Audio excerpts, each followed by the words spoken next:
Inatasan ni Pangulong Ferdinand Marcos Jr. si National Irrigation Administration o NIA Administrator Eduardo Guillen na bilisin na ang konstruksyon ng Balog-Balog Multipurpose Project Phase 2 sa Tarlac na target palawakin ang irigasyon at makapag-generate ng kuryente sa Central Luzon.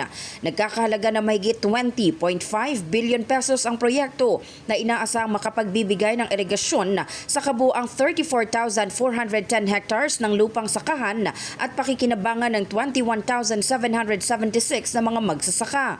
May kasama rin itong 43.5 megawatt hydropower facility. Sa ngayon, nasa 45.79% pa lang ang overall physical accomplishment ng proyekto. Sa target na mahigit 313 kilometers na irrigation canals at drainage facilities, 231.4 kilometers na ang natapos.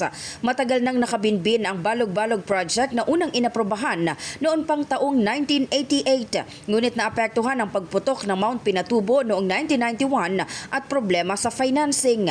Natapos ang Phase 1 ng proyekto noong 2012 habang target ng Phase 2 na madagdagan pa ng 21,935 na hektarya ang sakop ng irigasyon.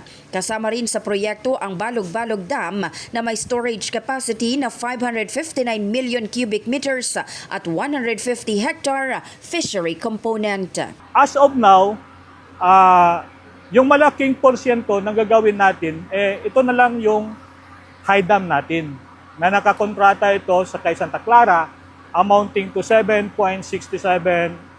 billion. No? Ito po 42% ng kabuuan. No? Ibig sabihin, pag natapos natin ito, no, mag-irrigate na yung Balog-Balog High Dam. May mga 21,000 farmer beneficiaries po tayo dito. So, marami po sila.